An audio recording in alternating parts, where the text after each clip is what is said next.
ये कहानी है दो दोस्तों की और उनकी दोस्ती की शुरुआत हुई थी अभी कुछ दिन पहले हॉस्पिटल के कमरे से, जहां पर वो दोनों एडमिट थे। तो दोनों में से जो एक था उसको अभी कुछ दिन पहले एक पैरालिसिस का अटैक आया था, जिसकी वजह से गर्दन के नीचे की उसकी पूरी बॉडी पैरालाइज हो गई थी और वो अपनी एक उंगली तक नहीं हिला सकता था। और पूरे दिन जो भी नर्स उसके पास में आती वो उसको एक ही बात कहता कि मुझे कोई ऐसा इंजेक्शन दे दो जिससे कि मैं मर जाऊं, अब मैं और जीना नहीं चाहता, ऐसी जिंदगी का मैं क्या करूंगा। तो उसका जो दोस्त था उस कमरे में, क्योंकि वो चल फिर सकता था, तो रोज सुबह और रोज शाम को उस कमरे में एक खिड़की थी, उसके पास में जाकर के खड़ा हो जाता और अपने दोस्त को बताता कि उस खिड़की के बाहर क्या चल रहा है। बिल्कुल नीला आसमान है, सफेद बादल है, हल्की हल्की हवा चल रही है और कुछ पंछी उड़ रहे हैं। एक बहुत ही सुंदर बीच है जहां पर कुछ बच्चे मिट्टी के घरौंदे बना रहे हैं। कुछ लोग हैं जो वहां पर बैठे हुए बस समुद्र की लहरों को देख रहे हैं। कुछ लोग जॉगिंग कर रहे हैं, कोई एक्सरसाइज कर रहा है, कोई पतंग उड़ा रहा है। वहां पर एक आइसक्रीम की स्टॉल है जहां पर कुछ लोग आकर के आइसक्रीम खा रहे हैं। और सनसेट के टाइम पे जो पानी है वो पूरा गोल्डन हो जाता है और चमकने लगता है। तो शुरू में तो जब उसने वो सब बताना शुरू किया तो उसके दोस्त के ऊपर ज्यादा असर नहीं हुआ, लेकिन धीरे धीरे उसके अंदर जीने की चाह जागने लगी। अब वो सुबह का इंतजार करने लगा कि जल्दी से सुबह हो और मेरा दोस्त मुझे बताए कि आज यहां पर क्या हो रहा है। कुछ दिन तक ऐसे ही चलता रहा। फिर एक दिन जब वो सुबह उठा तो उसने देखा कि सामने वाला बेड खाली है।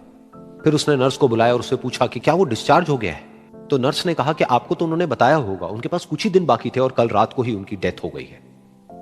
ये सुन करके उसके अंदर की उम्मीद पूरी तरह से टूट गई, क्योंकि सिर्फ उसका दोस्त ही था जिसने उसको बाहर की दुनिया से जोड़ा हुआ था, जिसकी वजह से वो जान पाता था कि बाहर क्या हो रहा है और ये दुनिया कितनी खूबसूरत है। तो कुछ दिन तक तो वो रोता रहा और उसने जीने की चाह छोड़ दी।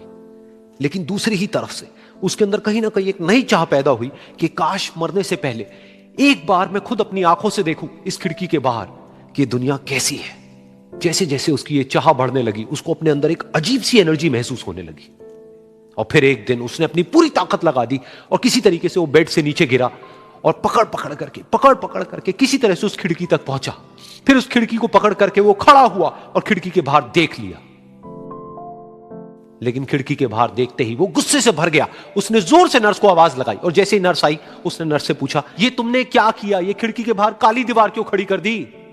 तो नर्स को समझ नहीं आया वो क्या बोल रहा है और वो बोली कि मुझे 5 साल हो गए हैं यहां पर, जब से मैं आई हूं तब से तो ये काली दीवार यहां पर है। तब जाकर के उसको समझ आया कि उसका वो दोस्त उससे झूठ बोल रहा था। और उसने नर्स से पूछा, अगर ये काली दीवार पिछले 5 साल से यहां पर है तो मेरे दोस्त ने मुझसे झूठ क्यों कहा।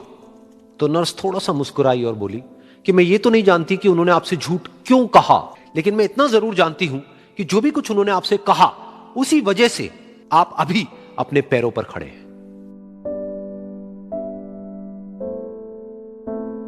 तो इस कहानी से हमको यह सीखने को मिलता है कि जो हमारे शब्द हैं, जो हमारे वर्ड्स हैं, जो हम अपने मुंह से बाहर निकालते हैं, उसमें इतनी पावर है जिसकी कोई हद नहीं है। वो किसी आदमी को गिरा भी सकते हैं और उसको उठा भी सकते हैं। तो अब आपके ऊपर है कि आप अपनी इस पावर को यूज करते हो या मिस यूज करते हो।